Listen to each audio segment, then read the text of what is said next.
sewenang-wenangan dilakukan oleh negara. Nah, kalau kemarin Pak Prabowo juga sudah menghentikan ya 11-12% itu pajak.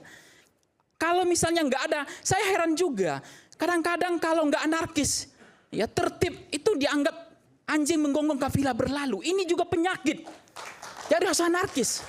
Itu masalah juga. Mestinya ke depan nggak perlu kemudian harus ada ketidakteraturan seperti ini. Ini juga merusak sebenarnya. Jadi kalau saya katakan geng soal semua menteri tadi itu menteri dari mana sebenarnya? Oke. Ya? Menteri lama atau menteri baru? Yang ngomong nggak sense of politik. Maksud saya begini, ditambah lagi tunjangan, gaji dinaikkan terus. Itu membuat rakyat, dia tidak peka kepada rakyat. Dia tidak menjiwai rakyatnya. Dia bahkan, Anda bisa lihat hari ini, sudahlah kita diperas, ditindas, kemudian rakyatnya dimaki, disalahkan terus. Ditambah lagi di jalan kita disalahkan lagi, kita udah bayar ini pajak, ditotet-totet di jalan, diusir di jalan. Itulah puncak kemarahan rakyat sebenarnya. Bagaimana nggak sakit hati kita di jalan diusir-usir begitu, ya kan? Di luar negeri nggak ada menteri-menteri pakai totet-totet, hanya presiden saja sama ambulan, udah selesai, ya kan? Betul nggak? Ini menyakitkan betul hari ini rakyat itu tersiksa. Untuk yang totet-totet saya tepuk tangan. Ya, menyakitkan. Yang ketiga adalah tidak bisa, tidak mungkin namanya revisi Undang-Undang Polri ini harus dilakukan. Nggak bisa. Karena kalau enggak, jangan-jangan Polri hari ini lebih kuat dari presidennya. Bayangkan. Lebih kuat daripada presidennya hari ini. Dia bahkan bisa buat negara dalam negara. Itu bahayanya. Kenapa? Kekuasaan tanpa dibatasi, tidak diberikan kewenangan yang terlalu luas, tidak ada yang bisa mengawasi. Percaya nggak? Bahkan kalau anggotanya pun melanggar, dia tidak bisa tindas. Dia tidak bisa akan adili. Kenapa? Kewenangannya tanpa batas. Jadi menurut saya, udah waktunya hari ini Kapolri itu direvisi semua undang-undangnya. Gak ada pilihan. Anda bisa lihat bagaimana manipulasi Sambo itu terjadi. Itu fakta atau bohong? Kanjuruhan itu dibunuh 130 orang. Percaya nggak? Tidak ada, hanya maaf tanpa ada diikuti dengan hukuman yang setimpas dengan rakyat, ya kan?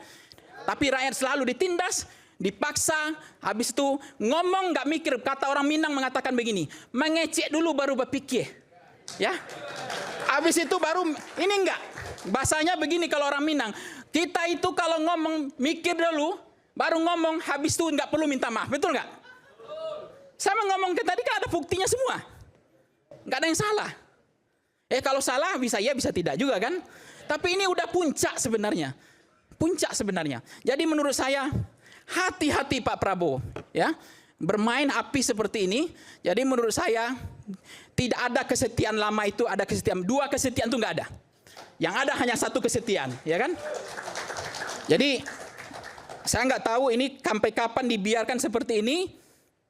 Saya sangat sedih. Selalu Pak Prabowo, saya sedihnya Pak Prabowo ngomong, saya doakan Pak Prabowo jangan pernah salahkan rakyat. Itu saja. Salahkanlah pejabatnya, salahkanlah pembantunya. Apalagi bahasa-bahasa tadi muncul kudeta, ya terorisme itu oke, tetapi coba sampaikan bahwa kemarahan ini adalah karena pejabat Anda, ya. Karena menteri Anda, karena anggota DPR Anda yang kemudian tunjangannya dinaikkan terus. Tahu nggak yang namanya Sri Mulyani? Kenapa dia bisa menjadi menteri seumur hidup? Sederhana saja.